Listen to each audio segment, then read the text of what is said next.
수강생 여러분 안녕하세요. 지난 시간에는 중일전쟁 발발 직후의 집중 군사성의 의의와 더불어 중일전쟁기의 수송 통제의 내용에 대해서 살펴보았습니다.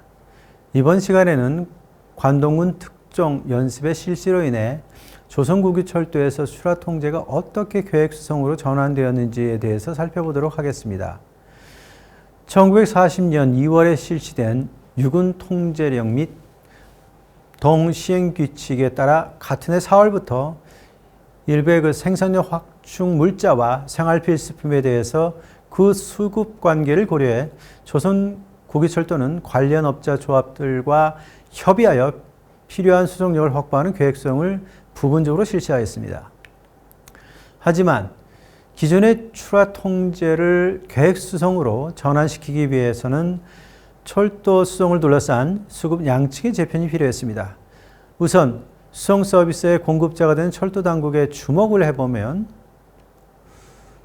교통량의 증가와 통제 경제의 진전으로 업무 처리에서 본국과 철도 사무소는 포화점에 달했다고 평가되고 있었기 때문에 조직 재편이 요청되었습니다.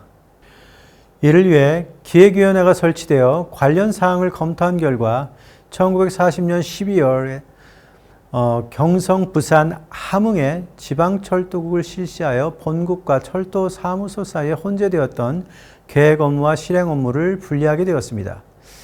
이러한 업무의 수직적인 기능 분할을 통해 수송 과정의 계획성을 향상시키는 동시에 일상적인 의사결정을 해당 지역에서 분권적으로 처리함으로써 수송 계획의 실행력을 개선하고자 했습니다. 이와 더불어 각 철도역에서 화물의 집배와 적하를 담당하는 소운송업, 즉 현재 통운업 부문의 개선이 도모되었습니다. 전시와의 효율적인 수송을 위해서는 소운송업의 효율화가 필요한데 영세업자의 경우 이러한 요구에 응할 수 없다는 구조적인 취약성을 갖고 있습니다. 이에 대해 1939년 11월 조선 소운송업령에 따라 일본 내지의 소운송업법이 조선에도 적용되면서 총독부 철도국 운수과에 새롭게 소운송계가 설치되어 1930년 이래 국책회사인 조선운송 주식회사를 중심으로 소운송업체의 통합을 추진하였습니다. 그 결과 1941년 2월에는 22개 주요역의 합동회사에 조선운송이 자본을 투하하여 규제력을 확보하고 그 외 중소규모의 철도역에서는 조선운송이 소운송업을 담당함으로써 사실상 조선국유철도가 소운송업을 장악할 수 있었습니다. 다음으로 철도 수송에 요구되는 수요자 측에서도 급격히 전시 통제화가 진행되었습니다. 소비의 제한으로 시작된 물자 통제는 1939년에 이르러 주요 산업 물자의 배급 통제 단계에 들어섰고 이듬해 생활 필수 물자가 그 대상이 되었습니다. 게다가 1941년 배급 통제령과 물자 통제령의 실시를 계기로 그 범위는 중요 물자에서 일반 물자까지 넓혀져 결국 행정기구의 말단 조직으로 국민총력운동 조선연맹의 최하위 실행체인 애국반에 의한 생활필수품의 배급이 본격적으로 이루어지게 되었습니다. 이에 따라 배급 통제 및 수행기간이 각각 결성되어 계획수송의 실시의 전제 조건이 되는 수요자 측의 조직화가 진행되었습니다. 이와 같이 내외 조건이 정비되는 가운데 또 한 번의 대량의 군사성의 수송 통제를 질적으로 전환시키는 계기가 되었습니다. 독서 개전에 즈음하여 일본 정부는 대소전쟁의 제1보로 12개 사단, 약 30만 명의 관동군의 전력을 16개 사단, 약 85만 명으로 증강하는 관동군 특종 연습을 실시했습니다. 3회에 이르는 대규모 작전이 예상되었기 때문에 야전 중포병의 연대를 중심으로 한 포병 화력의 배증, 도하, 통신, 철도, 관계제 부대의 강화를 도모함과 동시에 병수 업무가 강조되어 25개 사단분의 방대한 병참 부대가 동원되었습니다. 제1차 및 제2차 동원을 통해 병력 40만에서 50만 명, 군마 7.5만 두에서 9.5만 두, 탄약 18개 사단분, 자동차 연료 8만 킬로, 식량 800개 사단분 등 대규모 부대와 군수품이 7월 하순부터 9월에 걸쳐 선만철도와 징용 선박에 의해 조선 루트, 북선 루트 및 대련 루트를 통해 일본에서 만주 북부로 수송되게 되었습니다. 이에 따라 7월 15일 관동군 야전사령관의 지휘하에서 조선국유철도와 만철을 포함한 특수수송 긴급 간사회가 열리고 1941년 철도 동원 계획에 따라 같은 달 20일부터 대규모 수송이 시작되었습니다.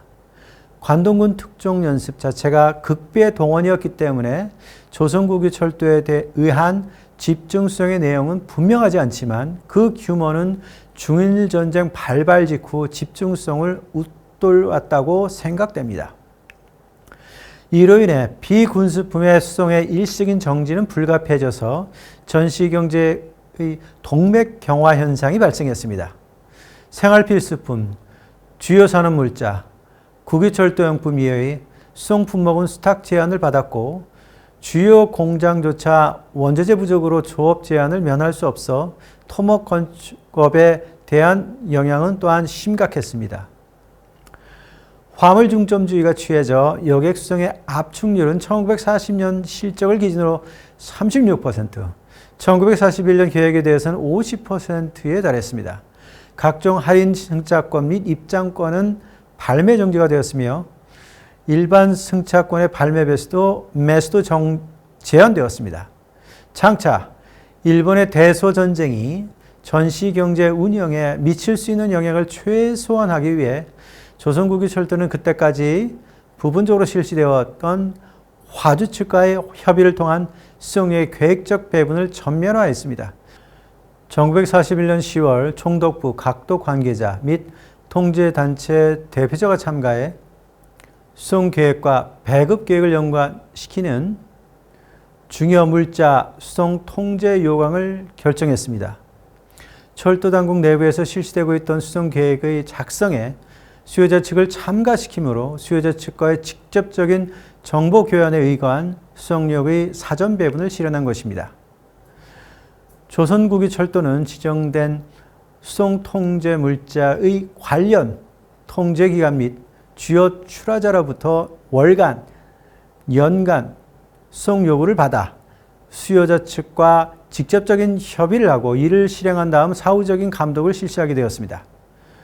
군사수송의 다발로 우선순위의 강화와 능률 증진의 저해라는 모순사에 대해 조선국유철도는 총독 중심의 권력구조에 근거하여 일본 내지의 철도수송협의회와 같은 별도의 기구를 설치하지 않고 출하 통제를 계획수송으로 전환할 수 있었던 것입니다. 수송 통제 품목은 당초 14품목에서 33개의 품목으로 늘어 전체 수송량의 70%를 차지하게 되었습니다. 또한 수송량 전체에서는 10%에 불과했지만 화차 이용 중에서는 30%를 차지한 소규모 취급 화물에 대해서도 수송 통제가 적용되어 전일 신고, 승인 제도에 의한 소규모 화물 혼재 발송이 실시되었습니다.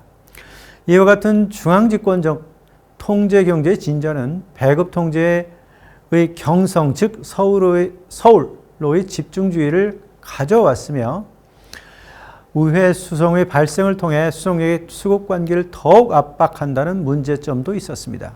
한편 관동군 특종 연습의 실시는 조선국유철도와 군부 관계를 재편한 계기가 되었습니다.